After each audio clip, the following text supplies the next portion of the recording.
The sun burned hot over the alien city, yet the streets were crowded with noise and dust. In the center of the city stood the slave market, a place where lives were sold for coins. Here, the poorest of the poor stood on display, waiting for someone to decide their fate. Among them was a small alien girl, her skin bruised and pale, her body weak from hunger. She stood on a wooden platform, trembling under the harsh light. Her teeth were broken from beatings, her hair tangled and dirty. Traders shouted her price, but no one cared. 2 credits, the trader barked, his voice cruel. 2 credits for this one. Useless but cheap, the crowd laughed. Some pointed at her broken mouth. Others shook their heads in disgust. No one will buy that one, a heavy alien growled. She is already broken. Even dogs eat better than her, another voice joined. 2 credits is too much. Even free she is worthless, the girl lowered her eyes. She had heard these words so many times that her heart no longer fought them. She thought maybe today would be the day she would be left behind. Maybe the trader would throw her away into the garbage. Her chest ached, not from hunger only, but from the heavy weight of shame. Children in the crowd pointed fingers, laughing as if her pain was entertainment. The trader pulled her arm roughly, showing her thin body to the buyers. See, she can still work. Maybe for cleaning, maybe for small jobs. Only 2 credits. But nobody stepped forward. The girl's stomach growled loud. She had not eaten for 2 days. Her legs were shaking. She thought she might fall. If she fell, the trader would beat her again. She held her breath, trying to stay upright. The market was cruel, and weakness was always punished. Some buyers moved to the next line of slaves.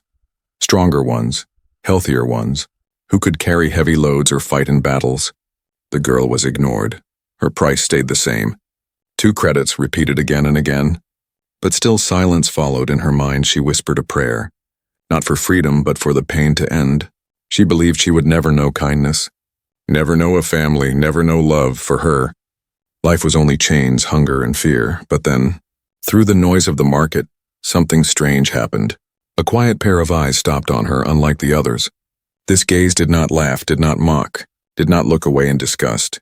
It was the gaze of a human. Standing at the edge of the crowd, he was not rich. His clothes were old, his face tired, his hands looked rough. Like someone who worked too hard for too little. He stood still, watching her.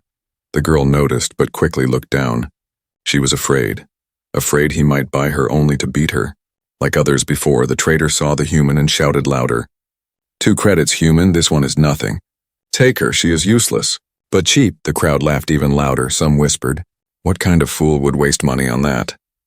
The human did not answer. He stepped closer, his eyes were soft. He did not see a worthless creature. He saw someone broken but still alive, someone who needed help. The girl's heart raced. She wanted to hide, she wanted to believe, but her pain told her it was impossible.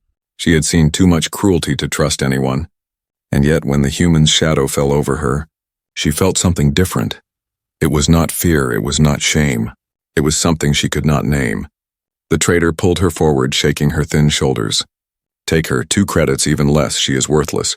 Nobody else will buy her. The crowd jeered again. But the human did not laugh. His hand reached for his small pouch. He pulled out 2 coins, his last coins, and held them in the air. The market grew silent. For the first time, the noise stopped. Everyone stared at the human. The trader's eyes widened in disbelief. You really want this one? For 2 credits? The human nodded slowly, his voice calm. Yes, I will take her. The girl froze, her breath caught in her throat. She could not understand why. Why would anyone choose her? Why would anyone spend even 2 credits on someone broken and worthless? The trader laughed, handing her thin arm to the human. She is yours now, fool. Don't come crying when she dies in a week. The crowd laughed again. The human ignored them for the first time in her life. The girl felt a gentle touch. The human's hand did not hurt, it did not force her. It simply held her arm as if she was fragile. As if she mattered, her eyes lifted slowly, meeting his. She saw no cruelty, only something she had never seen before. Kindness. In the market of shame where she was mocked, laughed at, and sold for only 2 credits. A new story began. A human had chosen her, not as a slave, not as a toy, but as something else. The crowd did not know it yet, and even the girl did not believe it yet. But her life was about to change forever. The market grew noisy again after the human gave his coins. Traders shouted at other buyers. Children laughed at other slaves. But around the man and the alien girl, it felt strangely quiet. The girl walked beside him with small, weak steps, her thin arms still shaking. She waited for the moment his hand would strike her, for the pain to return, because that was what life had always been for her. But the strike never came. Instead, the human kept walking slowly, almost gently. His face was hard from years of struggle, yet his eyes held a softness, a warmth the girl had never seen. He did not push her, did not drag her, only guided her through the crowd. The people whispered as they passed, "Look at the fool. He wasted money on trash," one voice said. "Even dogs have more value than that thing," another mocked. The girl lowered her head. Shame burning inside her chest, she wanted to disappear. But the human's hand stayed steady, holding her as if those words did not matter. The road out of the market was long. The sun beat down, and the girl's legs felt weaker with every step. She stumbled once, nearly falling to the ground. She braced herself for the blow she thought would come. But instead, the human caught her. He placed his arm under hers, holding her up until she could walk again. She looked at him in shock. Why did he not hit her? Why did he not yell? For her, kindness was as strange as the stars. She did not understand it. She whispered in a weak voice, Why did you buy me?" The human did not answer right away. His eyes stayed forward, his lips pressed tightly. Finally, in a voice low and rough, he said, "Because you were alone." The words confused her even more. She had been called many things, worthless, broken, cursed, but never had anyone spoken about her loneliness. She wanted to ask again, but fear held her tongue. They reached a small path that left the noise of the city behind. The road grew quiet. Only the sound of their footsteps echoed. The girl glanced at the human again. His clothes were patched many times, his boots worn out. His hands were scarred from hard labor. He was not rich, not powerful, not a man others respected. He looked as lonely as she felt. The human noticed her watching. He gave her a small nod. "Don't be afraid," he said. His voice was steady, not sweet but strong enough to make her believe. For a moment, her heart felt lighter. Though she did not know why, when they arrived at his home, the girl stopped in surprise. It was not a grand house. It was a simple hut at the edge of the village. The roof was patched with old wood, the walls made from stone and clay. A small fire pit lay outside, cold and unused. The human opened the door. Guiding her inside, the air smelled of dust, yet it was warm. There was only one chair, one bed, and a table with a single plate. The girl realized at once he lived alone. She stood silently, unsure what to do in other homes. She had been ordered to clean, to cook, to work until her body failed. She waited for commands. But the human only pointed to the chair. "Sit," he said simply. Her legs shook as she sat down. The wood creaked under her light weight. She did not expect what came next. The human placed bread on the table, rough and old, but still food. He filled a cup with water and set it before her. Her eyes widened, her lips trembled. She whispered, "For me?" The human nodded. "Eat." Her hands shook as she touched the bread. She bit carefully with her broken teeth, pain stinging her gums. She tried to hide it, but the human noticed. He did not laugh. He only watched with a quiet sorrow in his eyes. After a moment, he said softly, "We'll fix that." The girl froze. She could not believe what she heard. Fix her?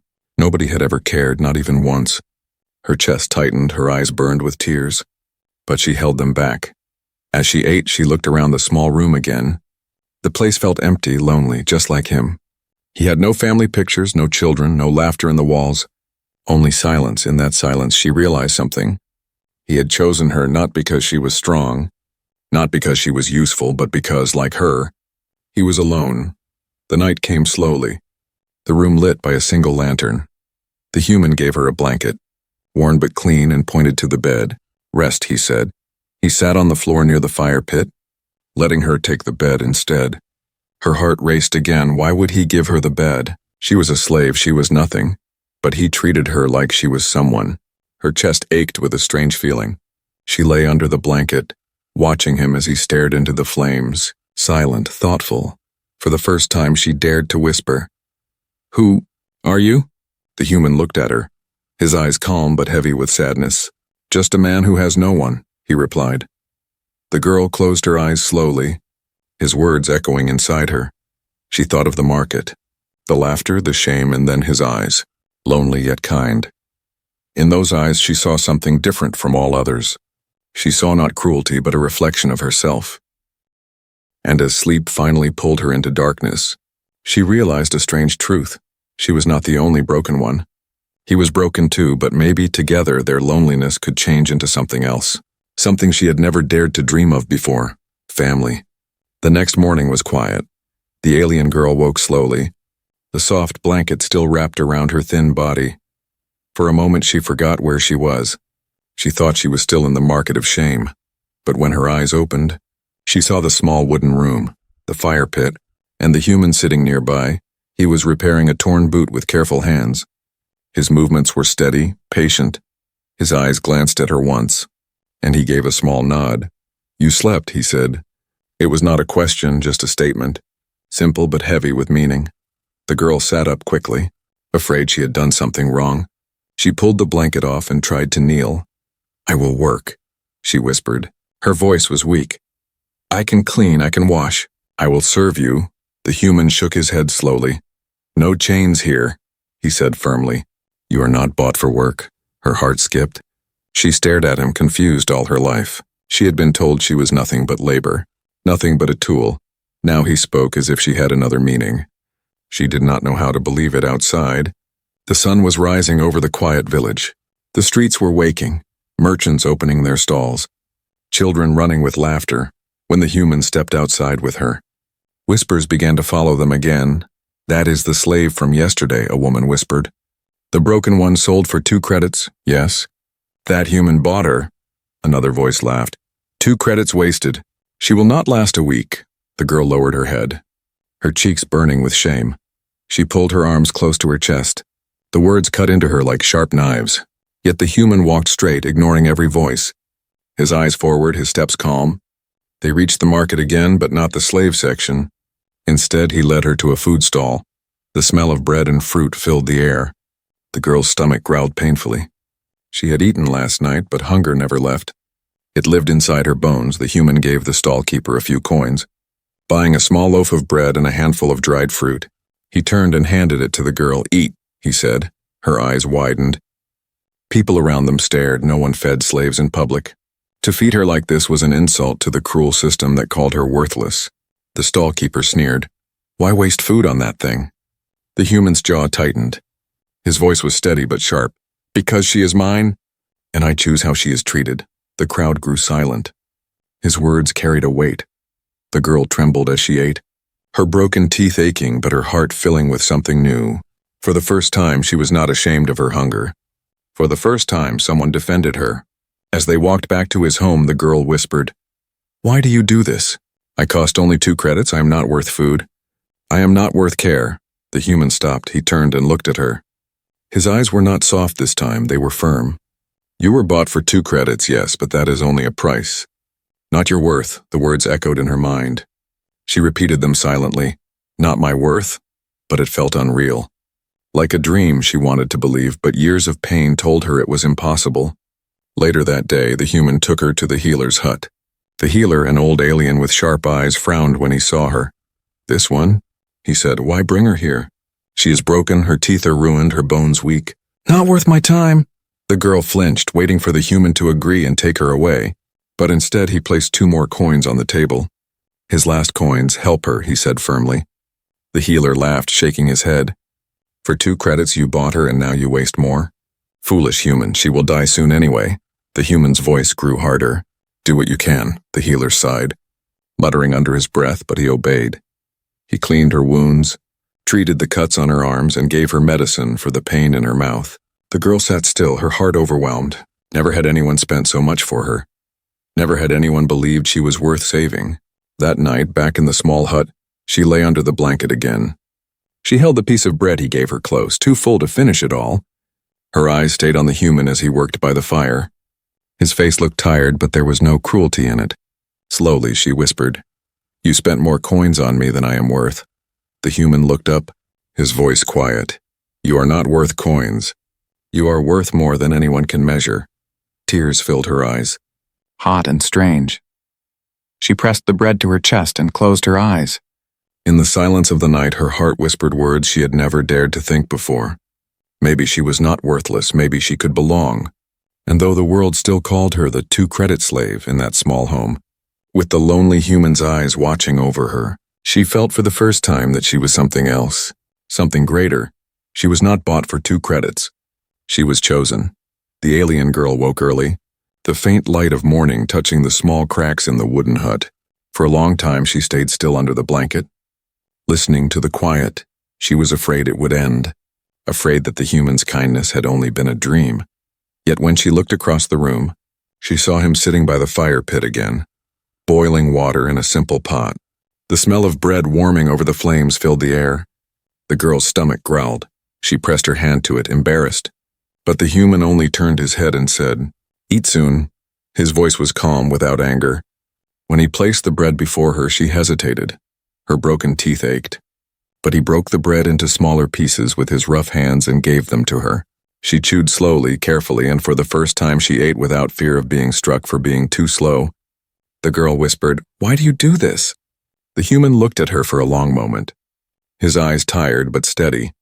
"Because everyone deserves food. Everyone deserves rest." Her throat tightened. She wanted to believe those words, but they sounded too big, too impossible. Yet when he looked at her, he did not laugh, he did not mock. His words carried weight, and her heart held on to them quietly. After eating, she tried to rise and clean the dishes, but her thin legs wobbled. The human moved quickly.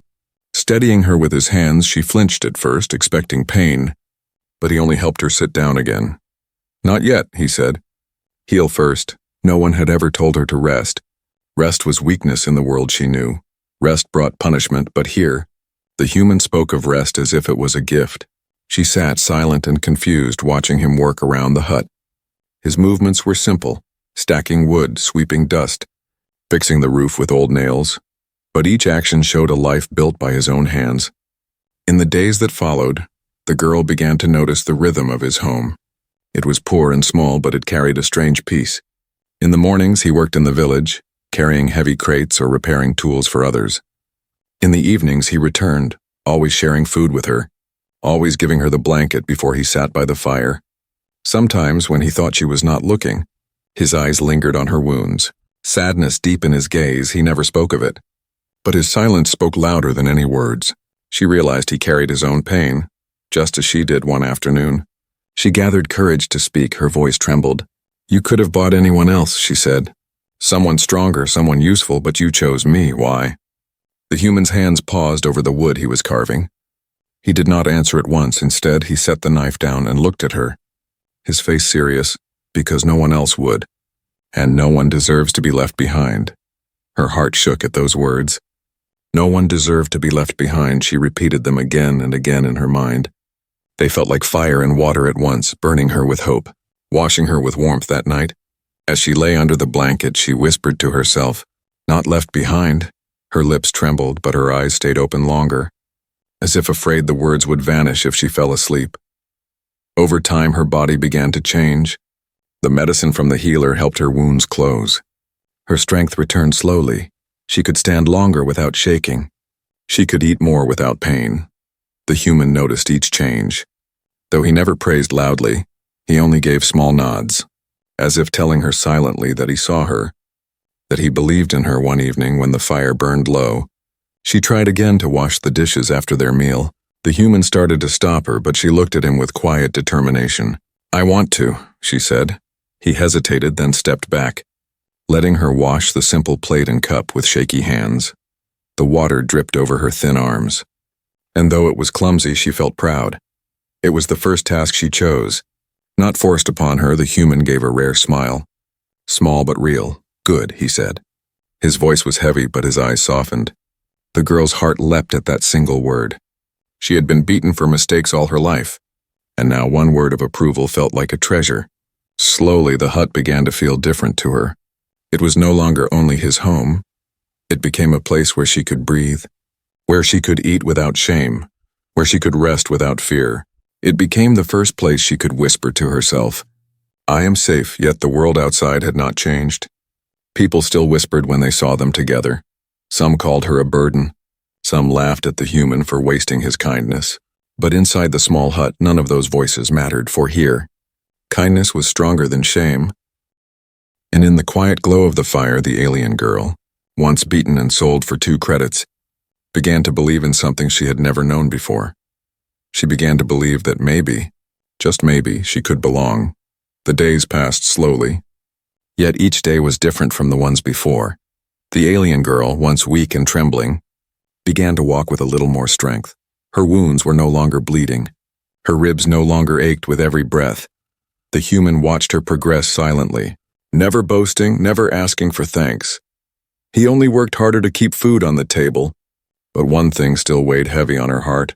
Her broken teeth. Every bite of bread was painful. Every chew brought sharp aches that made her eyes water. She tried to hide it, pressing her lips tightly and pretending the pain was nothing. But the human saw it. He always saw. One evening, after she finished chewing slowly, he placed his rough hand on the table and spoke. "Tomorrow we go back to the healer." Her eyes widened, fear rushing through her. "No," she whispered. "It costs too much.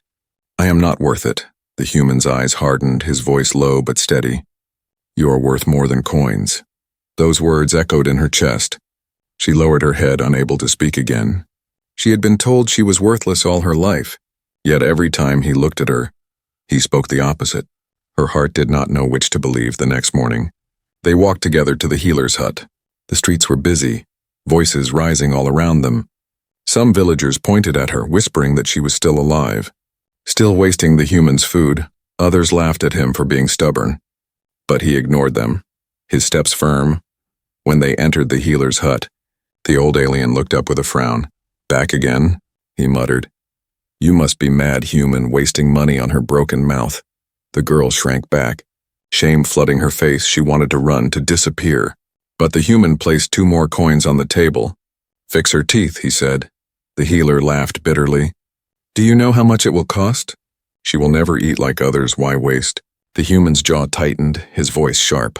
"Do what you can," the healer sighed, muttering under his breath, but he obeyed. He called for tools, small instruments of metal. The girl sat trembling, her hands gripping the chair. She had never been treated with care before, and now she was afraid of even this kindness. The healer worked slowly, cleaning her damaged teeth, shaping what could be saved, filling the gaps with simple medicine. The pain was sharp, but it was different from the pain of beatings. It was pain with a purpose, pain that promised healing. Tears rolled down her cheeks as she endured it. The human stood nearby, silent but steady. His presence gave her courage. Every time her eyes flicked toward him, he nodded once as if to say, "You are strong. You can endure." Hours passed before the healer finally stepped back, wiping his hands. "There," he said, "not perfect, but she can eat now." His tone was still cold, but his work had changed something. The girl touched her mouth gently. Her fingers trembled as she felt smoothness where jagged edges had once cut her. She could not believe it. She whispered, I can eat?" The human bent down slightly, his voice softer now. "Yes, you can eat without pain." Her eyes burned with tears again. She pressed her hands together, her heart too full for words. For so long, she thought her broken teeth were proof of her worthlessness. Now they were proof that someone cared enough to fix her. On the way home, she walked differently. Her steps still small, but her head lifted a little higher. She dared to breathe deeper, as if the air itself felt lighter. The human noticed, but said nothing. He simply carried the small bag of food they had bought. That night, she ate bread again, biting carefully for the first time in years. It did not hurt. She laughed suddenly, a small sound, quick and nervous. But it slipped out before she could stop it. The human looked at her, his brows raised slightly. "What is it?" She pressed her hand to her mouth, embarrassed. "It didn't hurt," she whispered. "I can eat like normal." The human gave one of his rare smiles. Small but real. "Good," he said. Her chest warmed at that word. She felt proud, not for being useful, but for being alive. She was no longer just surviving. She was beginning to live. As days turned into weeks, her strength grew. She started to help with small tasks. Sweeping the floor, fetching water, she insisted. Even when her arms trembled, the human allowed her, always watching carefully, ready to step in if she grew too weak. At night, by the fire, she sometimes spoke in whispers, asking about the world, about the stars. about why he lived alone. He never told her everything, but his eyes carried a sadness she slowly began to understand. He too had lost. He too had suffered. That was why he understood her pain so deeply one evening. She looked at him across the fire and whispered, "Thank you." He tilted his head. "For what?" "For fixing me," she said, her voice trembling. "For making me feel human." The silence that followed was heavy. The human stared into the fire, his face unreadable. Then he spoke quietly. "You were always human enough. You only needed someone to see it." The word struck her heart like lightning. She could not hold back her tears this time. She cried softly, not from pain, but from the breaking of chains inside her soul. In that small hut, in the warmth of kindness, the beaten alien girl began to heal. Not only her wounds, not only her teeth, but the broken pieces of her spirit, and for the first time, she believed that healing was possible, that she could be more than what the world had called her. The alien girl's life began to change in ways she had never imagined. Days in the human's small hut were simple, yet each one felt like a step away from the chains of her past. She woke to the smell of bread or stew. She fetched water with trembling arms, and she cleaned the floor with care. No one shouted at her. No one raised a hand to strike. For the first time, her actions were her own choice. She watched the human often. His days were long, filled with heavy work in the village. He carried tools, fixed carts, chopped wood, and returned home with tired steps. But no matter how tired he was, he always made sure there was food for her. He never complained, never called her a burden. One evening, as he returned with scratches on his hands from hard labor, she tried to wash his wounds. He pulled back at first, unused to anyone caring for him. But when she insisted, he let her. Her thin fingers wrapped cloth around his cuts. Clumsy but full of intent. "You do not need to," he said quietly. "I want to," she replied, her voice steady. The human's eyes lingered on her face for a moment. Then he gave a small nod. Something unspoken passed between them. A bond stronger than chains. Days turned to weeks, and the villagers continued to whisper. Some mocked the human for wasting his life. Some pitied him for choosing a broken alien girl instead of seeking real family, but he never answered them. He lived in silence, choosing his own path, and she learned to ignore the whispers. Because in the small hut she was no longer worthless. Slowly she began to speak more. She asked him about words she did not know, repeating them carefully until her tongue shaped them right. He corrected her gently, never with anger. One night, after learning the word family, she whispered it to herself again and again, tasting its meaning. The next morning she asked him, "Family, what is it?" The human paused as he cut wood. His hands slowed, his eyes darkened with memory. "Family is when you belong to someone and they belong to you," he said. His voice was low, almost painful. Her heart beat faster. She dared to ask, "Do I belong to you?" The human looked at her, silence heavy between them. At last he nodded once. "Yes," he said. "You belong here." Her throat tightened, her eyes burned. She pressed her hands to her chest as if holding the words inside. No one had ever told her she belonged anywhere. No one had claimed her as more than a tool. Now, for the first time, she was told she was part of something bigger. That night, she whispered the word again before sleeping, "Family," and the word felt warm. Over the following weeks, their bond grew deeper. She began to laugh sometimes, small and soft, surprising even herself. The human noticed but never mocked her. His rare smile would appear, faint but real, and she treasured those moments more than food. One evening, when the fire burned low, she brought him a bowl of stew she had tried to make herself. It was watery, uneven, and clumsy. She was nervous as she handed it to him. "I made this," she said. He tasted it silently. Then he nodded. "Good." Her heart soared at that single word. For years she had been beaten for mistakes. Now, even her flawed attempt was met with kindness. She felt proud, not because the stew was good, but because she had chosen to make it. The villagers still whispered cruel things. Some called her a pet. Others said the human was cursed for keeping her, but she no longer bent under their words. She stood taller beside him, her head lifted a little higher. She knew now that what they shared was something the crowd could never understand. One afternoon, as they walked back from the village together, she noticed a child staring at them. The child pointed and asked loudly, "Why does he keep her?"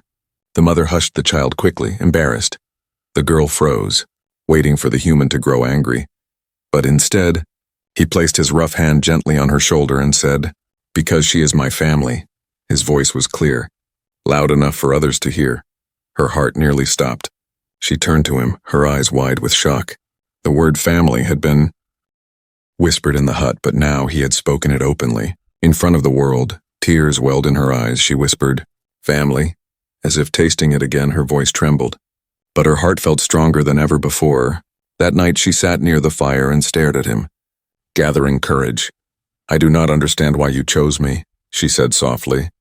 "But I will stay, I will help, I will be—" "Family." The human's tired face softened. His voice was steady but full of weight. "It is not about chains, it is not about debt. It is choice. You choose to stay, I choose you." The girl pressed her hands to her chest again.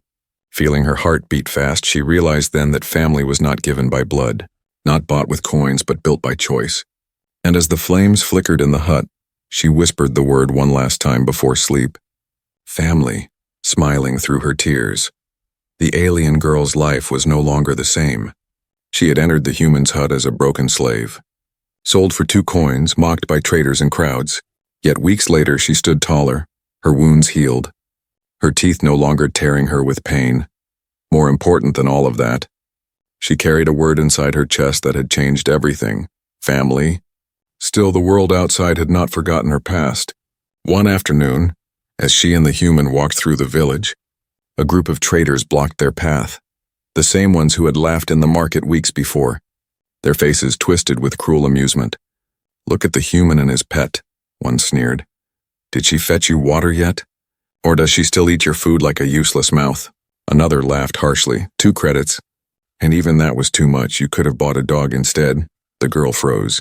Her old shame tried to creep back. Her hands shook, her heart pounded. But before she could lower her head, the human stepped forward. His voice steady, calm, but carrying weight.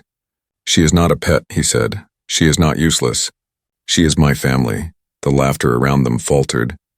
The traders exchanged glances, shocked at the strength in his tone. The girl stared at him, her eyes wide, her chest filled with a heat she had never felt before. The traders tried again. "Family, with that broken thing?" The human's eyes grew cold. "She is worth more than all of you put together," he said, his voice sharp as steel. "You see 2 credits. I see life, I see strength, I see someone who survived when others would have given up." The girl's lips trembled. Her tears threatened to fall. No one had ever spoken for her like this. No one had ever defended her with such fire. The crowd gathered around, some laughing nervously, some silent.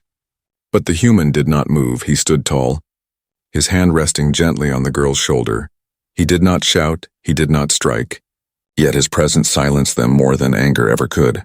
At last the traders muttered curses and walked away, their mockery broken by the weight of his words. The crowd slowly dispersed and the girl stood frozen.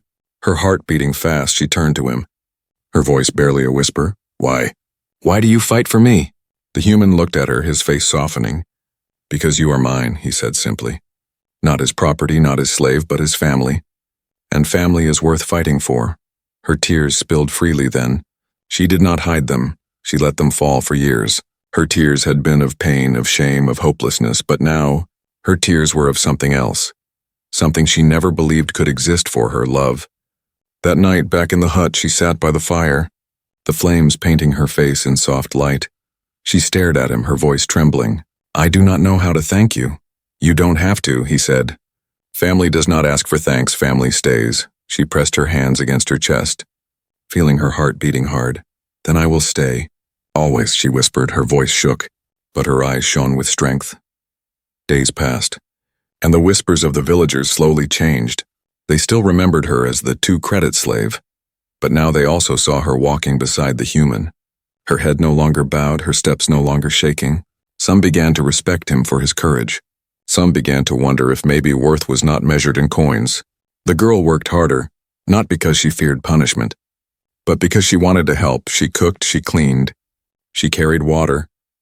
And when she failed, when her hands trembled too much, the human never scolded her. He only said, "We try again tomorrow." Each night as they sat by the fire, she felt the bond between them grow stronger. She began to laugh more, to speak more, to dream. And every time she whispered the word family, the human would nod, reminding her it was real. One evening under the stars, she asked him softly, If the galaxy offered you gold, ships, and power, would you still have chosen me? The human looked at her, his rough hands folded on his knees. His answer was simple, but it struck her deeper than any riches. Yes, he said, because all the gold in the galaxy cannot give me what you give me. You make me not alone. Her heart broke and healed at the same time. She leaned closer, her tears falling silently. In that moment she knew the truth. She had been called worthless, sold for 2 credits, but in his eyes she was priceless.